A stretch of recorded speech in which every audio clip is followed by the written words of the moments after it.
Wisdom. It means the wisdom of the Buddha, which is not quite the same as worldly wisdom, despite some similarities between the two.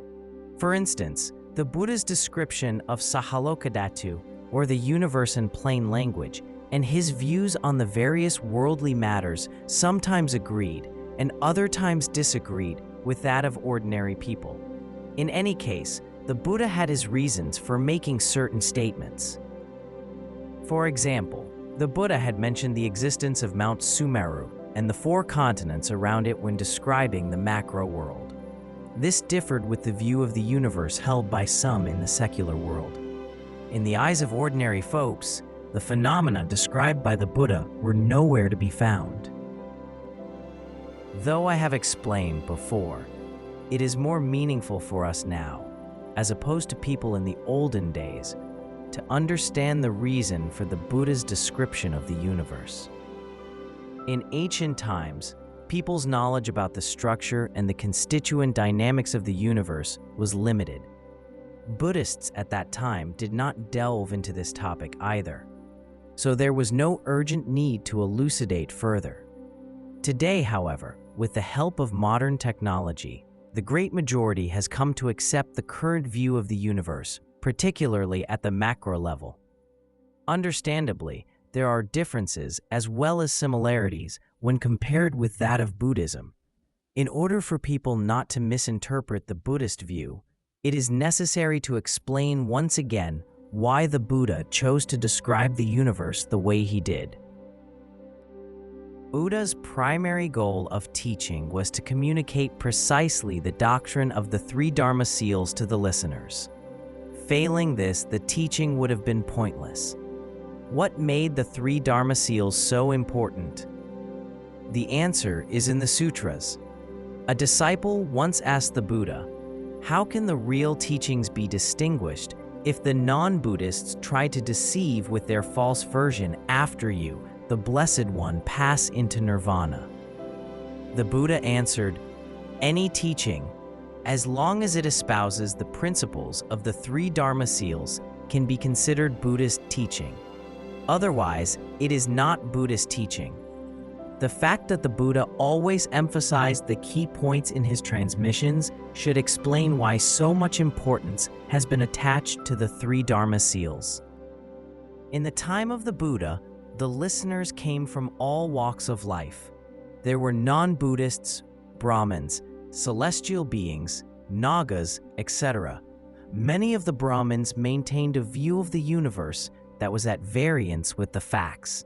The Buddha knew that to contradict them inopportunely would not only make them feel disagreeable, but also jeopardize his work of propagating the Dharma.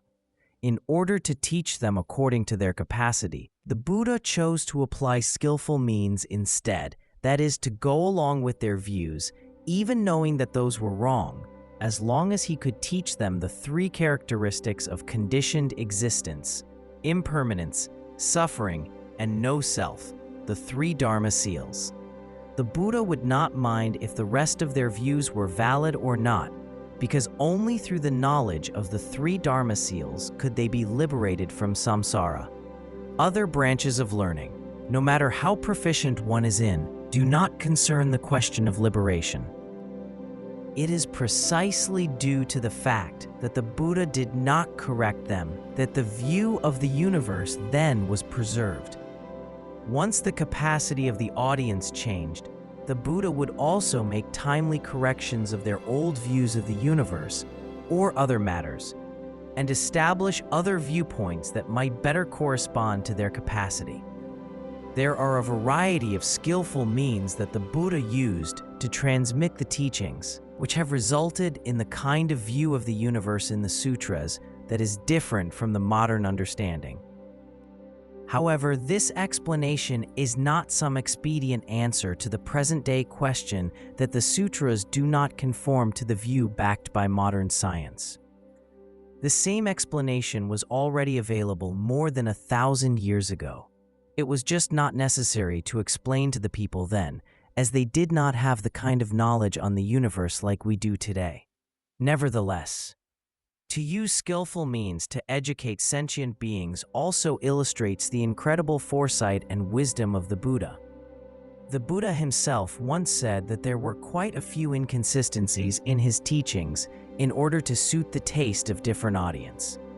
But the one that would never change is the teaching on emptiness. For example, from the point of view of the relative truth, impermanence and suffering, being the nature of all conditioned phenomena, are deemed absolute truth, but not from the point of view of the ultimate truth. In the three Dharma seals, only no self is deemed the absolute truth.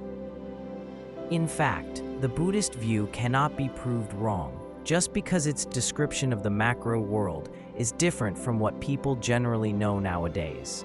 The world as we know it today is nothing but a world that humans living on the earth can observe either with eyes or with instruments.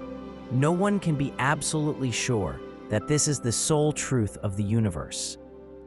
Buddhism holds that a glass of water seen by sentient beings of the 6 realms will manifest 6 different phenomena, respectively.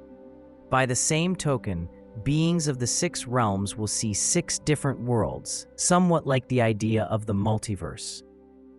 At the level of the micro-world, scientific views spanning from classical physics to relativity to quantum physics are getting closer and closer to the Buddhist views.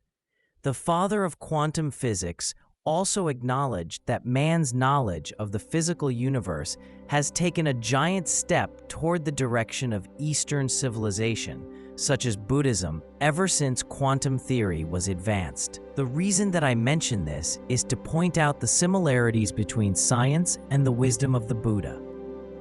The dissimilarities between the two are those points that only the Buddha can explicate. Modern science or philosophy, even after tens of thousands of years of further development, will still be unable to reach the state of the Buddha, a state of emptiness and clear light, wherein all phenomena are mandalas of the Buddhas, primordially pure. None of the thoughts, reasoning, intelligence, or even supernatural power of the world can perceive such state.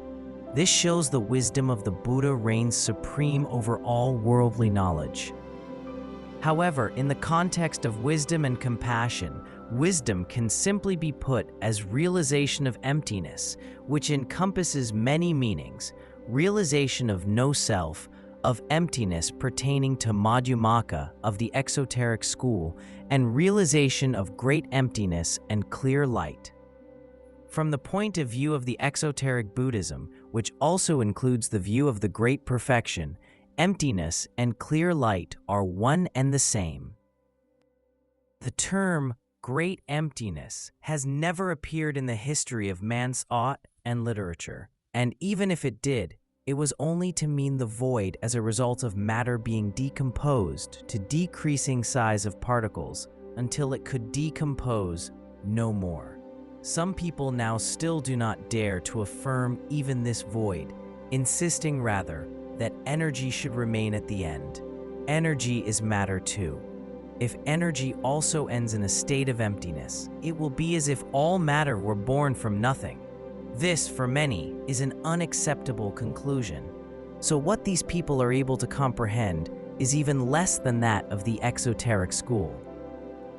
As I mentioned earlier, there are some similarities between the views of science and Buddhism with respect to the micro-universe. But that does not mean science equals what the Buddha realized. Back in the 1920s and 1930s, some Chinese scholars, monks, as well as laypeople, used inappropriately Einstein's mass energy equivalence to explain emptiness in Buddhism. Explanations given in this fashion were actually a kind of nihilism. Mass disappears upon turning into energy. That which existed becomes empty, but this is not real emptiness. Emptiness defined by the Buddha is not something achieved through a process of transformation. Neither can the notion of energy, an existent phenomenon, becoming emptiness be accepted according to the law of the conservation of energy. Even if it were to be accepted, the derivation of such conclusion would not correspond to Buddhists' idea of emptiness. Actually, real emptiness does not mean matter disappears into thin air. Rather, matter and emptiness exist simultaneously. This is the definition of emptiness given by the Buddha. Despite the fact that modern-day physicists' understanding of the physical universe has come quite close to that of the Buddha, in terms of the knowledge of the mental universe or the view on emptiness, modern man's intelligence and the wisdom of Buddhism are still poles apart. The best result that can be achieved with man's intelligence is no more than having a better living standard, such as the material civilization brought on by the advancement of technology. Yet, a great many people think that technology brings not better life, but one that is more complex and precarious. And there is certain truth to that opinion. On the other hand, what can be attained through wisdom of the Buddha is liberation from samsara for every sentient being. This is not just a theoretical outcome, but quite realistic, so long as everyone can undertake to practice according to the Dharma.